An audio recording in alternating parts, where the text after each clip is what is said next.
영상 시작 전 여러분들의 구독과 좋아요는 큰 힘이 됩니다.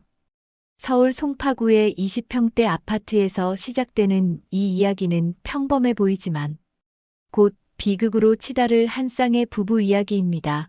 30살의 아내 지은과 33살의 남편. 준호는 결혼한 지 2년째를 맞고 있었죠.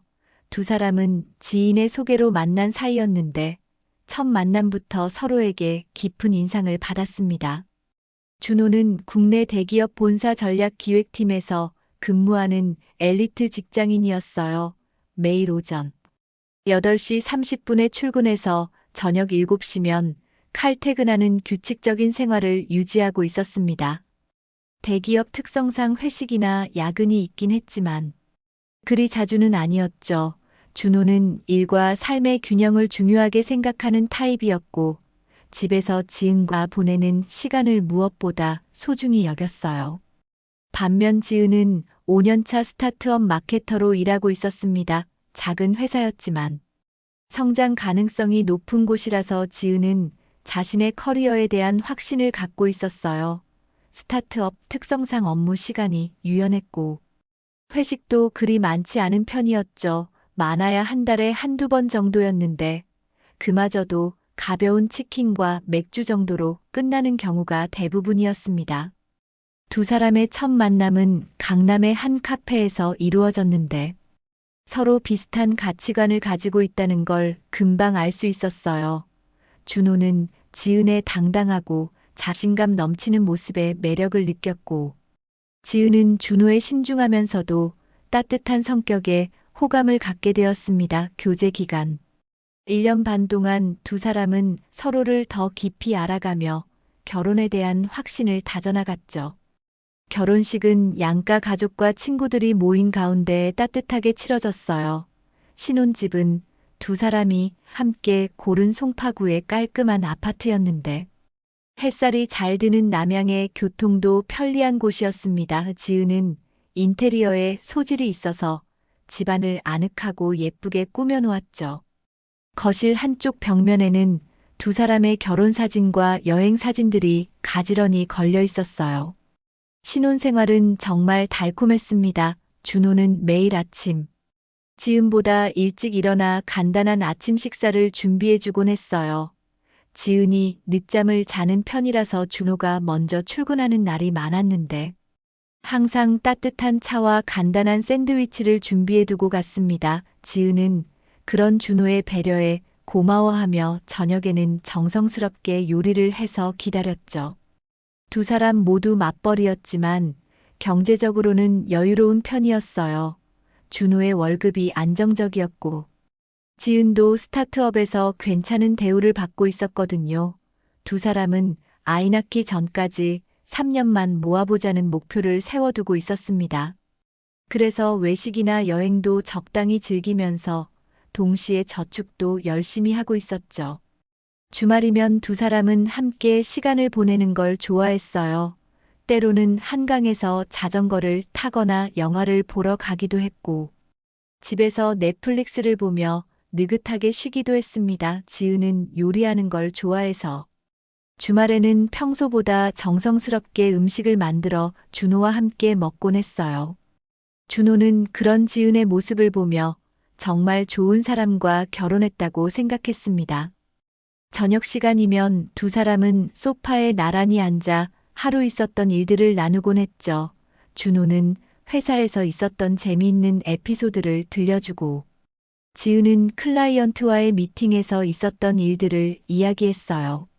서로의 일에 관심을 갖고 응원해주는 모습이 보기 좋았습니다.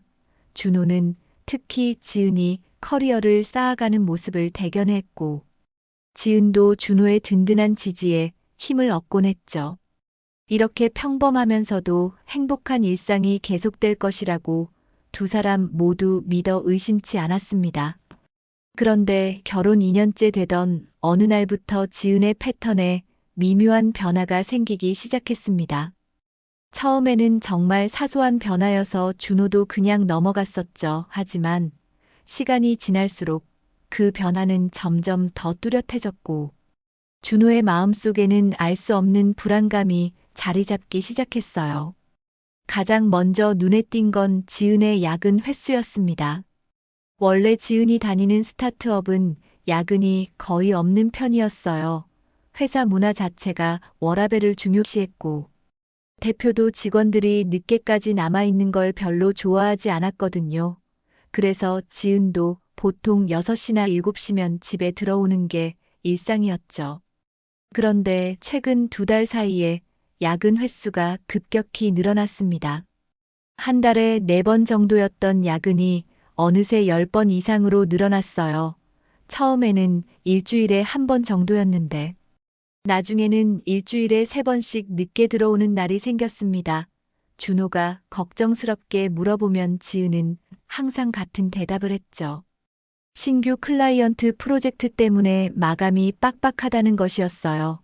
새로운 화장품 브랜드의 마케팅을 맡게 되었는데, 클라이언트가 워낙 까다롭고 요구사항이 많아서 야근이 불가피하다고 설명했습니다. 스타트업 특성상 프로젝트별로 업무 강도가 달라질 수 있다는 걸 알고 있던 준호는 지은의 말을 믿으려 노력했어요. 하지만 지은의 모습에서 이전과는 다른 점들이 하나둘 눈에 띄기 시작했습니다. 예전에는 야근을 하고 돌아오면 정말 피곤해했거든요. 현관문을 열고 들어서면서부터 지친 기색이 역력했고, 소파에 털썩 주저앉으며 오늘 정말 힘들었다고 투덜거리곤 했죠. 그런데 요즘은 달랐어요. 늦게 귀가해도 표정이 밝았고 오히려 기분이 좋아 보이기까지 했습니다. 팀장님이랑 술 한잔 했다느니, 동료들과 회식을 했다느니 하는 식으로 설명했죠. 그런데 이상한 건 지은의 회사는 원래 회식 문화가 거의 없는 곳이었다는 점이었어요. 지은도 예전에는 회사 회식이 없어서 좋다고 말했었는데 갑자기 회식이 자주 생긴다는 게 의아했습니다. 더 눈에 띄는 변화는 지은의 외모였어요.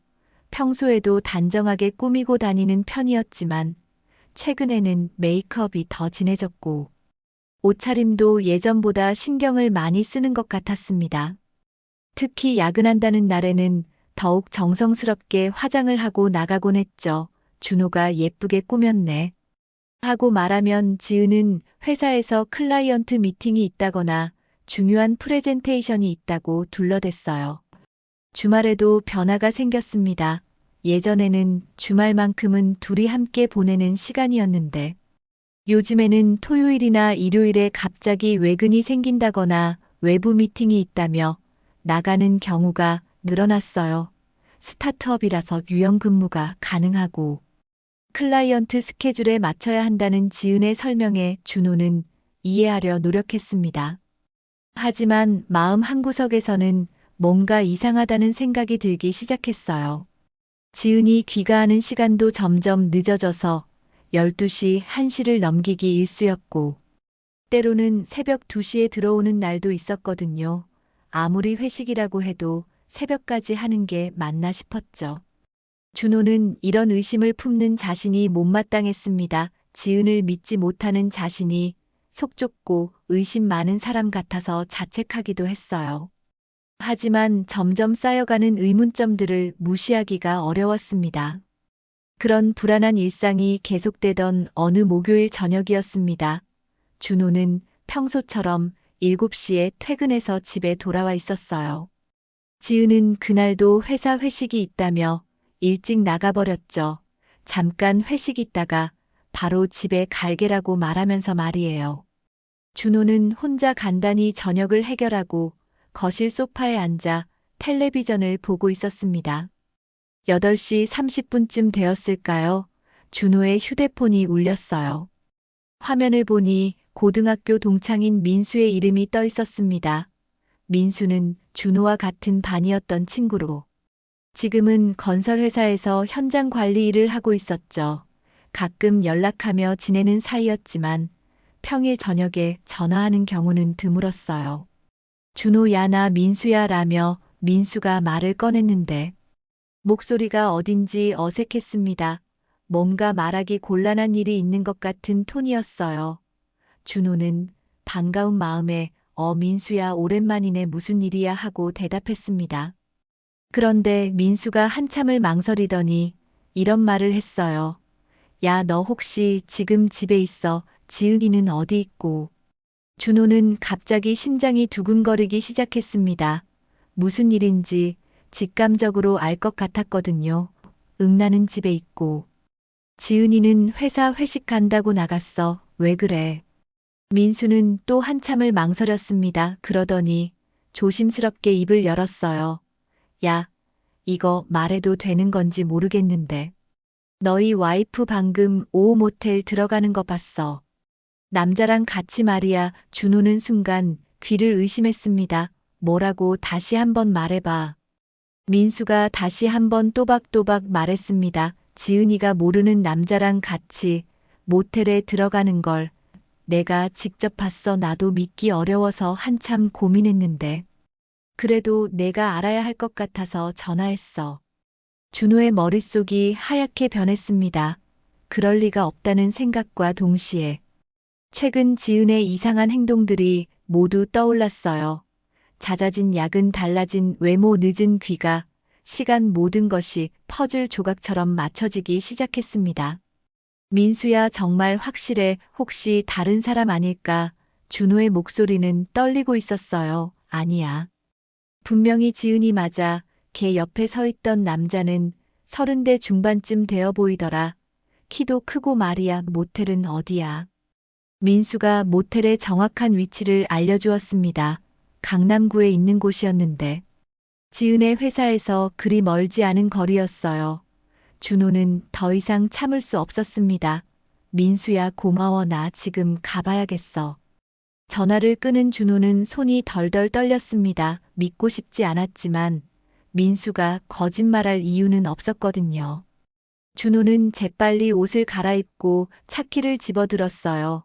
마음속으로는 아직도 오해일 거라고 생각하려 했지만 몸은 이미 진실을 향해 움직이고 있었습니다. 차를 몰고 가는 내내 준호의 마음은 복잡했어요. 한편으로는 지은이 정말 그럴 리 없다는 생각이 들었고, 다른 한편으로는 최근의 모든 변화들이 설명되는 것 같았거든요. 30분 정도 달려서 민수가 알려준 모텔 근처에 도착했습니다. 준호는 모텔 건너편에 있는 24시간 카페에 들어가 창가 자리에 앉았어요. 모텔 입구가 훤히 보이는 자리였습니다. 커피를 주문하고 앉아서 기다리기 시작했는데 가슴이 터질 것 같았어요. 제발 민수가 잘못 본 거였으면 좋겠다고 간절히 바랐습니다. 30분쯤 지났을까요? 모텔 입구에서 두 사람이 나오는 게 보였습니다. 준호는 숨이 막혔어요. 그중 한 명이 분명히 지은이었거든요. 지은은 모르는 남자와 팔짱을 끼고 나오고 있었습니다. 두 사람은 자연스럽게 대화를 나누며 웃고 있었어요. 그 충격적인 장면을 목격한 준호는 온몸이 얼어붙는 것 같았습니다. 지은과 모르는 남자가 모텔에서 나와 자연스럽게 팔짱을 끼고 걸어가는 모습을 보며 준호는 현실을 받아들일 수 없었어요. 하지만 부정할 수 없는 확실한 증거가 눈앞에 있었죠. 준호는 떨리는 손으로 휴대폰을 꺼내 그 장면을 사진으로 남겼습니다. 집으로 돌아온 준호는 잠을 이룰 수 없었어요. 지은은 밤 11시쯤 돌아왔는데 평소보다 기분이 좋아 보였습니다. 회식 어땠어? 하고 묻는 준호에게 지은은 괜찮았어. 팀장님이 좋은 곳 데려가줘서 맛있게 먹었어 라고 대답했죠. 거짓말을 하는 지은의 모습을 보며 준호는 가슴이 찢어지는 것 같았습니다. 다음 날 준호는 회사에 반차를 내고 인터넷으로 사설 탐정 사무소를 알아봤어요. 강남에 있는 몇 군데 업체에 전화를 해보니 불륜 조사 전문으로 하는 곳이 있더군요. 준호는 그 중에서 가장 믿을 만해 보이는 곳을 골라 직접 찾아갔습니다.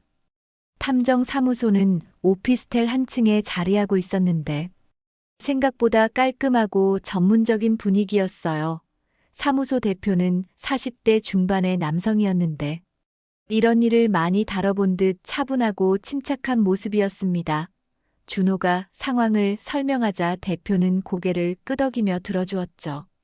보통 이런 경우 일주일 정도 조사하면 확실한 결과를 얻을 수 있다고 설명했습니다. 조사 비용은 200만 원 정도였는데 준호는 주저하지 않고 계약서에 서명했어요. 진실을 알아야 한다는 생각뿐이었거든요. 탐정은 지은의 사진과 회사 정보, 그리고 평소 행동 패턴 등을 자세히 물어봤습니다. 조사가 시작된 첫 번째 날부터 놀라운 결과들이 나오기 시작했어요. 탐정이 지은을 미행한 결과 지은은 야근이라고 말한 날, 실제로는 회사 근처의 조용한 와인바에서 남자와 만나고 있었습니다. 두 사람은 친밀하게 대화를 나누며 술을 마셨고 이후 근처 모텔로 이동했죠. 더 충격적인 건 그 남자가 지은과 같은 회사에서 일하는 사람이라는 사실이었어요. 마케팅팀 과장으로 일하는 36살의 기혼 남성이었습니다. 이름은 강민호였고 지은보다 6년 선배였죠. 회사 내부 정보를 알아본 결과 민호는 결혼한 지 10년 된 기혼자였고 초등학생 아들이 하나 있었습니다. 탐정의 조사는 계속되었어요. 이틀째 되는 날 지은은 또다시 야근이라며 늦게 나갔는데 역시 민호와 만나 같은 코스를 반복했습니다. 와인바에서 술을 마시고 모텔로 가는 패턴이었죠. 탐정은 이 모든 과정을 사진과 동영상으로 기록했어요. 주말 조사에서는 더욱 구체적인 증거가 나왔습니다. 지은이 외근이라고 말했던 토요일 민호의 차량 블랙박스를 확인해 본 결과 지은이 민호의 차에 타고 있는 모습이 선명하게 기록되어 있었어요. 두 사람은 서울 외곽의 펜션으로 향했고 하루 종일 그곳에서 시간을 보냈습니다. 일주일간의 조사가 끝나고 탐정 사무소에서 준호에게 최종 보고서를 전달했습니다. 보고서에는 믿기 어려운 내용들이 가득했어요. 지은과 민호의 관계는 최소 3개월 이상 지속되어 온 것으로 추정된다고 했습니다. 두 사람이 모텔을 이용한 횟수만 해도 15번이 넘었고 주말 펜션 이용도 3번이나 되었죠. 보고서에는 두 사람의 대화 내용 일부도 포함되어 있었어요. 탐정이 원거리에서 촬영한 영상을 분석한 결과 민호가 지은에게 우리 이제 어떻게 할까라고 말하는 장면이 있었고 지은은 조금만 더 기다려줘라고 답하는 모습이 확인되었습니다. 가장 충격적인 건 두 사람이 준호와 민호의 아내 모르게 함께 여행을 계획하고 있다는 내용이었어요. 민호가 출장이라고 거짓말하고 지은이 친구 결혼식 참석한다고 속여서 제주도 여행을 가려고 한다는 대화가 녹음되어 있었습니다. 보고서를 다 읽은 준호는 머릿속이 하얗게 되었어요. 결혼 2년 동안 자신이 얼마나 바보같이 속고 살았는지 깨달았거든요. 지은의 모든 거짓말이 낱낱이 드러난 것이었습니다. 탐정 사무소에서 나온 준호는 곧바로 법률 상담을 받기로 결심했습니다. 증거는 충분했지만 법적으로 어떻게 진행해야 할지 전문가의 도움이 필요했거든요. 준호는 인터넷으로 서울에서 가장 유명한 대형 로펌을 검색해봤어요. 그 중에서도 이혼 전문으로 유명한 변호사가 있는 곳을 골랐습니다. 강남에 위치한 그 로펌은 50층 빌딩 전체를 사용하는 규모였어요. 로비부터 웅장하고 고급스러운 분위기가 느껴졌습니다. 접수 데스크에서 이혼 전문 변호사와의 상담 예약을 잡았는데 다행히 당일 오후에 시간이 비어 있다고 했어요. 준호는 몇 시간을 기다려서라도 그날 바로 상담을 받고 싶었습니다. 상담을 맡은 변호사는 50대 초반의 여성이었는데 이런 사건을 수백 건도 넘게 다뤄본 베테랑이었어요. 차분하고 전문적인 말투로 준호의 상황을 들어주더니 가져온 증거들을 하나하나 꼼꼼히 살펴봤습니다. 탐정 보고서와 사진, 동영상, 자료들을 검토한 후 변호사는 고개를 끄덕였죠. 이 정도 증거면 이혼 소송에서 완전히 유리한 입장에 설 수 있다고 설명했습니다. 분류는 명백한 이혼 사유에 해당하고 준호 쪽에는 전혀 잘못이 없으니 재산 분할에서도 더 많은 몫을 가져갈 수 있다고 했어요. 또한 정신적 피해에 대한 위자료도 충분히 받을 수 있을 거라고 했습니다. 더 중요한 건 상간소송이었어요. 변호사는 지은뿐만 아니라 불륜 상대인 민호에게도 별도로 손해배상을 청구할 수 있다고 설명했습니다. 민호는 기혼자임을 알면서도 다른 사람의 배우자와 부적절한 관계를 맺었으니 이는 명백한 불법 행위에 해당한다는 것이었죠. 상간소송에서 받을 수 있는 위자료는 보통 2천만 원에서 3천만 원 사이라고 했어요. 변호사는 소송 전략에 대해서도 자세히 설명해 주었습니다.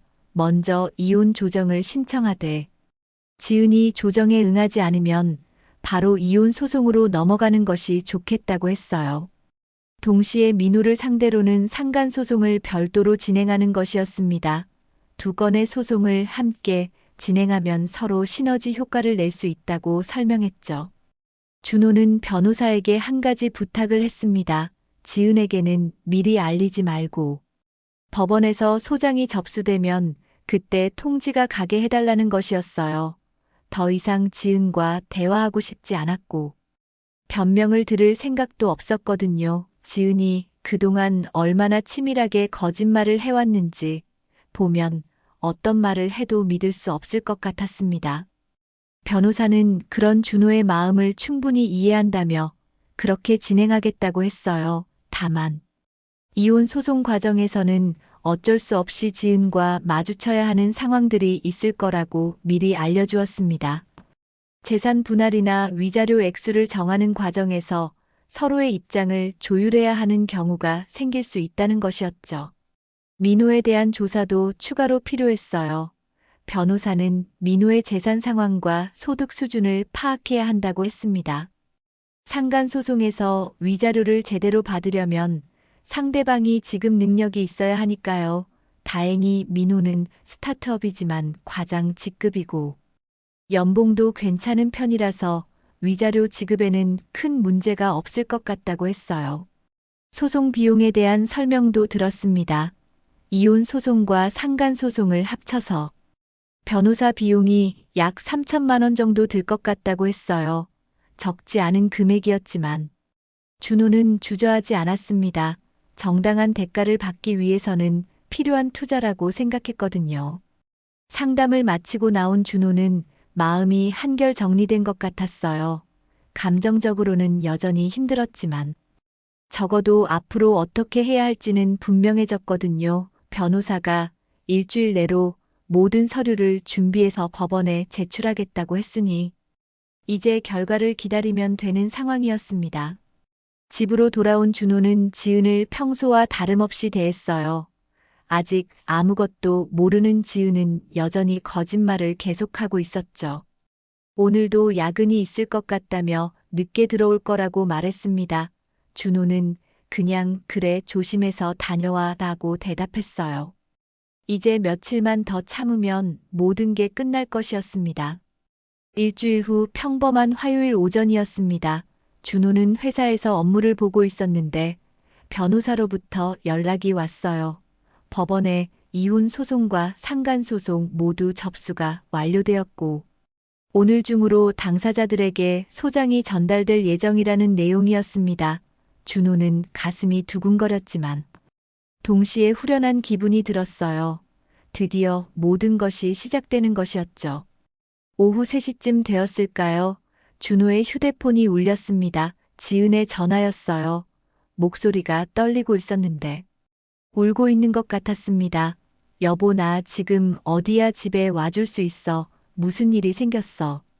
라고 말하더군요. 준호는 차분하게 대답했어요. 나는 회사에 있어. 무슨 일인데? 지은은 한참을 흐느끼더니 법원에서 뭔가 서류가 왔는데 이해할 수가 없다고 했습니다. 이혼 소송이니 상간 소송이니 하는 말들이 적혀 있는데 도대체 무슨 일이냐고 물었어요. 준호는 담담하게 답했습니다. 그게 무엇인지 지은이 제일 잘 알 거야. 나는 6시에 퇴근할 테니 그때 이야기하자.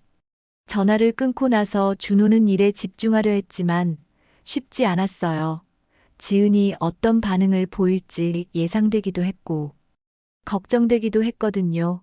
아무리 배신당했다고 해도 2년간 함께 살았던 사람이니까 완전히 무감정할 수는 없었습니다. 회사에서 퇴근한 준호는 집으로 향했어요. 현관문을 열고 들어서니 지은이 거실 소파에 앉아 있었습니다. 눈이 퉁퉁 부어 있고 얼굴이 창백했어요. 손에는 법원에서 온 서류들을 들고 있었죠. 지은은 준호를 보자마자 울음을 터뜨렸습니다. 여보, 이게 대체 무슨 일이야? 왜 갑자기 이런 소송을 걸어? 나한테 설명할 기회라도 줘야 하는 거 아니야. 지은의 목소리는 절망적이었어요. 하지만 준호는 냉정했습니다. 설명할 기회라고. 지금까지 충분히 거짓말할 기회는 많았잖아. 준호는 탐정 보고서를 지은 앞에 내려놓았습니다. 지은은 그 두꺼운 보고서를 보더니 얼굴이 하얗게 변했어요. 보고서를 넘겨보면서 자신과 민호의 사진들을 확인하더니 주저앉았습니다. 이 모든 걸 다 알고 있었구나 라고 중얼거렸죠. 그제서야 지은은 무릎을 꿇고 준호에게 사과하기 시작했어요. 미안해. 정말 미안해. 순간의 실수였어. 제정신이 아니었어. 나도 왜 그랬는지 모르겠어. 용서해줘. 한 번만 용서해줘라고 계속 반복했습니다. 하지만 준호의 마음은 이미 돌이킬 수 없을 만큼 굳어 있었어요. 준호는 차갑게 말했습니다. 실수라기엔 너무 오래 지속됐고 너무 자주였어. 3개월 동안 15번도 넘게 모텔에 간 게 실수야. 주말에 펜션까지 가면서 실수야. 제주도 여행 계획까지 세운 게 실수라고 말할 거야. 우린 끝이야. 지은은 계속 울면서 매달렸지만 준호는 돌아서서 방으로 들어갔어요. 더 이상 할 말이 없었거든요. 그날 밤 지은은 거실에서 밤새 울었고 준호는 방문을 잠그고 나오지 않았습니다. 다음 날 지은의 회사에도 큰 소동이 벌어졌어요. 상간소송 서류가 민호에게도 전달되면서 회사 전체에 소문이 퍼진 것이었습니다. 스타트업이라서 직원 수가 많지 않았는데 마케팅팀 내에서 불륜이 일어났다는 사실이 알려지자 회사 분위기가 완전히 뒤바뀌었어요. 회사 대표는 즉시 지은과 민호를 불러들였습니다. 대표는 회사 이미지에 심각한 타격을 줄 수 있는 일이라며 강하게 질책했어요. 특히 민호는 기혼자로서 더 큰 책임이 있다고 지적했습니다. 두 사람 모두 당장 사표를 제출하든지 아니면 징계위원회에 회부될 것이라는 통보를 받았죠. 결국 지은과 민호는 사표를 제출할 수밖에 없었어요. 회사에서 버틸 수 없는 분위기가 되었거든요. 동료들의 시선도 차갑기만 했고 클라이언트들에게까지 소문이 퍼질까봐 회사 측에서도 빨리 정리하고 싶어 했습니다. 민호의 가정도 완전히 무너졌어요. 민호의 아내가 상간소송 서류를 보고 모든 사실을 알게 된 것이었습니다. 10년간의 결혼 생활이 하루아침에 끝장났고 초등학생 아들의 양육권 문제로도 큰 다툼이 벌어졌죠. 민호의 아내는 즉시 이혼 변호사를 선임했고 민호에게서 최대한 많은 위자료를 받아내겠다고 선언했습니다. 소송이 시작된 지 2달 정도 지났을 때 첫 번째 조정 기일이 잡혔습니다. 준호는 변호사와 함께 법원에 출석했는데 지은도 변호사를 선임해서 나타났어요. 하지만 조정실에서 만난 지은의 모습은 완전히 달라져 있었습니다. 살이 많이 빠져서 볼이 푹 꺼져 있었고 눈가에는 다크서클이 진하게 자리 잡고 있었죠. 조정 과정에서 지은 측 변호사는 원만한 합의를 제안했습니다. 지은이 깊이 반성하고 있으니 이혼은 받아들이되 위자료는 조금 줄여달라는 내용이었어요. 하지만 준호는 단호하게 거절했습니다. 이미 마음의 결정을 내린 상태였거든요. 조정위원도 준비된 증거들을 보더니 준호 쪽이 압도적으로 유리하다는 판단을 내렸습니다. 결국 조정은 결렬되었고 본격적인 소송 절차로 넘어가게 되었어요. 이혼 소송과 상간 소송이 동시에 진행되면서 법원은 연일 바쁜 일정을 소화해야 했습니다. 준호의 변호사는 탐정 보고서와 각종 증거 자료들을 법정에 제출했고 지은과 민호 측에서는 제대로 된 반박을 하지 못했어요. 특히 민호의 경우는 상황이 더욱 심각했습니다. 기혼자이면서 다른 사람의 배우자와 불륜을 저질렀다는 사실이 명백하게 드러났거든요. 민호 측 변호사도 변명의 여지가 없다며 조기에 합의를 권유했지만 준호는 끝까지 법적 판단을 받겠다고 고집했습니다. 소송이 진행되는 동안 지은과 민호는 각각 새로운 일자리를 구하려고 노력했어요. 하지만 업계가 좁다 보니 불륜 스캔들이 이미 많이 알려진 상태였습니다. 특히 스타트업 업계는 소문이 빨리 퍼지는 편이라서 두 사람 모두 면접에서 좋지 않은 반응을 받았죠. 결국 지은은 친정 근처의 작은 회사에 간신히 취직할 수 있었고 민호는 아예 다른 업종으로 전직해야 했습니다. 한편 민호의 가정 파탄은 더욱 심각한 수준에 이르렀어요. 민호의 아내는 10년간의 결혼 생활을 완전히 청산하겠다며 강경하게 나왔습니다. 민호가 번 돈으로 산 아파트와 자동차 모든 재산을 반분하겠다고 선언했죠. 또한 아들의 양육권도 절대 포기할 수 없다며 민호와의 면접 교섭도 최소한으로 제한하겠다고 했어요. 민호는 회사에서도 쫓겨나고 가정에서도 버림받으면서 완전히 무너져 버렸습니다. 혼자 살 원룸을 구해서 이사했는데 이전에 풍족했던 생활과는 비교할 수 없을 만큼 궁핍해졌어요. 상간소송으로 내야 할 위자료 걱정에 잠을 이루지 못하는 날이 계속되었습니다. 소송이 시작된 지 석 달째 되던 날 드디어 1심 판결이 나왔습니다.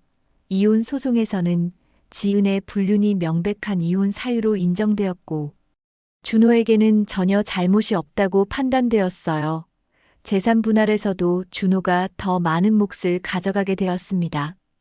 위자료는 지은이 준호에게 2천만 원을 지급하라는 판결이 나왔죠. 상간소송에서는 더욱 강력한 판결이 내려졌습니다. 민호가 준호에게 지급해야 할 위자료가 2,500만 원으로 결정된 것이었어요.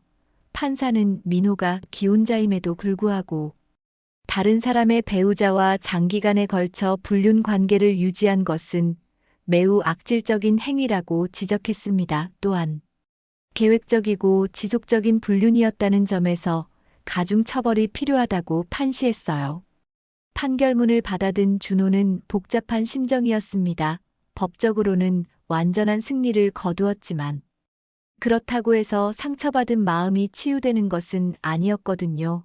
2천만 원과 2,500만 원이라는 위자료를 받게 되었지만 2년간의 결혼 생활과 사랑했던 추억들을 돈으로 환산할 수는 없는 일이었습니다. 지은은 판결 후 준호에게 마지막으로 연락을 시도했어요. 정말 마지막으로 한 번만 만나서 이야기할 수 있냐고 문자를 보냈습니다. 하지만 준호는 답장하지 않았어요. 더 이상 할 말이 없다고 생각했거든요. 지은은 결국 친정이 있는 부산으로 내려가서 새로운 삶을 시작해야 했습니다. 판결이 확정된 후 준호는 송파구의 신혼집을 정리하기 시작했습니다. 2년 동안 지은과 함께 꾸며온 모든 것들이 이제는 의미를 잃어버린 것 같았어요. 거실 벽에 걸려있던 결혼 사진과 여행 사진들을 모두 떼어내고 지은이 좋아했던 소품들도 하나씩 치워나갔습니다. 그 과정에서 준호는 많은 생각에 잠겼죠. 가구들 중에서 준호 혼자 쓰기에는 너무 큰 것들은 중고거래 사이트에 올려서 팔았어요. 2인용 소파나 큰 식탁 같은 것들은 이제 필요가 없었거든요. 대신 혼자 살기에 적당한 크기의 가구들로 새로 장만할 계획이었습니다. 집을 정리하는 동안 곳곳에서 지은의 흔적들이 발견될 때마다 가슴이 아팠지만 이제는 그런 감정도 조금씩 무뎌져 가고 있었어요. 한 달 정도 집 정리를 마친 준호는 서울을 떠나기로 결심했습니다. 너무 많은 추억이 담긴 이곳에서 계속 살아가기가 힘들었거든요. 회사에 사직서를 내고 경기도 외곽의 작은 도시로 이주하기로 했어요. 그곳은 준호가 어릴 때 할아버지 할머니와 함께 살았던 곳 근처였는데 조용하고 평화로운 분위기가 마음에 들었습니다. 새로운 집은 단독주택을 개조한 원룸형 오피스텔이었어요. 마당이 딸린 작은 공간이었는데 혼자 살기에는 충분했습니다. 서울의 답답한 아파트와는 달리 탁 트인 전망과 깨끗한 공기가 마음을 한결 편안하게 만들어 주었죠. 이사를 마친 후 준호는 천천히 새로운 일상에 적응해 나가기 시작했어요. 일자리는 근처 중소기업에서 구할 수 있었습니다. 대기업만큼 연봉이 높지는 않았지만 업무 강도가 그리 세지 않아서 개인 시간을 충분히 가질 수 있었어요. 준호는 이제 돈보다는 마음의 평안이 더 중요하다고 생각했거든요. 퇴근 후에는 집 근처를 산책하거나 독서를 하며 시간을 보냈습니다.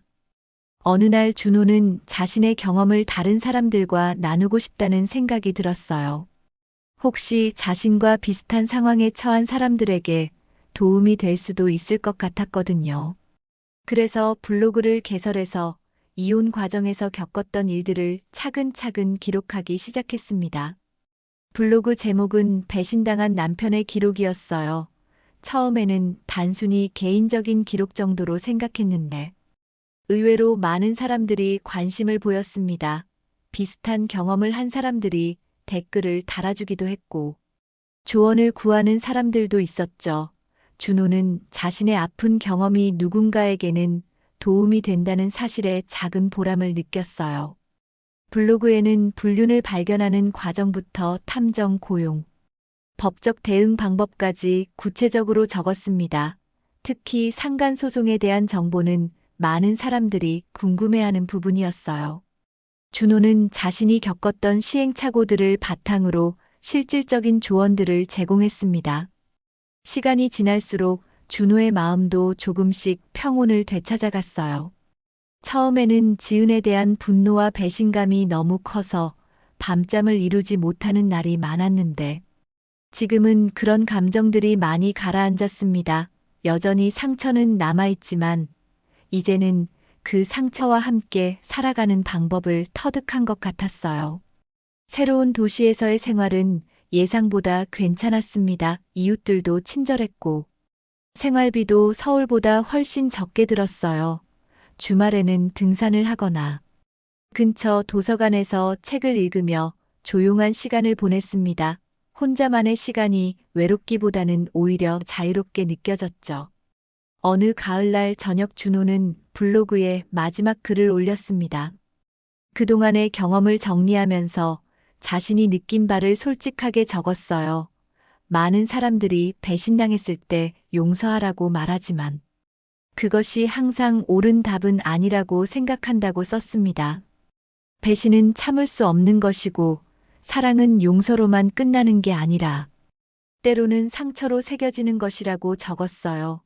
그리고 그 상처를 받아들이고 새로운 삶을 시작하는 것도 하나의 용기라고 덧붙였습니다. 준호는 이제 과거에 얽매이지 않고 앞을 보며 살아갈 준비가 되어 있었어요.